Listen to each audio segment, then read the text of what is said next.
Had we not have this war, we would have seen. এই যুদ্ধ না হলে আমরা আমাদের অর্থনৈতিক প্রবৃদ্ধির পূর্বাভাসে সামান্য উন্নতি দেখতে পেতাম, কিন্তু এখন সব পথই যাচ্ছে উচ্চ মূল্যস্ফীতি এবং ধীর প্রবৃদ্ধির দিকে। প্রথমত এর প্রভাব বিশাল। কোভিডের সময়ে তেলের সরবরাহ কমলেও তখন চাহিদাও কমেছিল, কিন্তু এবার সরবরাহ কমেছে। এখন তেলের সরবরাহ কমেছে 13%।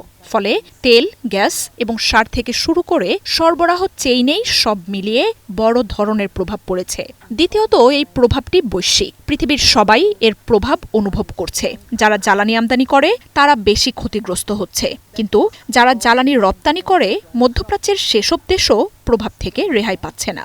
যুদ্ধ আজ শেষ হলেও এর নেতিবাচক প্রভাব দীর্ঘদিন থাকবে। যুদ্ধের কারণে দরিদ্র ও ঝুঁকিপূর্ণ দেশগুলোর জন্য কষ্ট আরও বেড়েছে।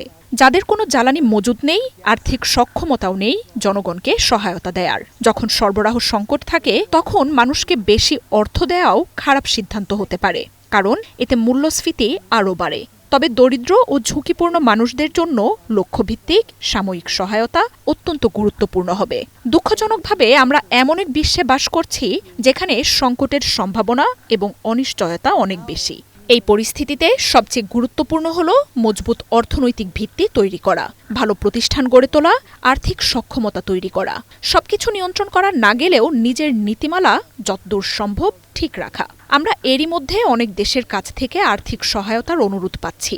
আগের সংকটগুলো মোকাবিলায় আমরা অনেক কর্মসূচি চালু করেছি, এখন সেগুলো বাড়ানোর কথাও ভাবছি।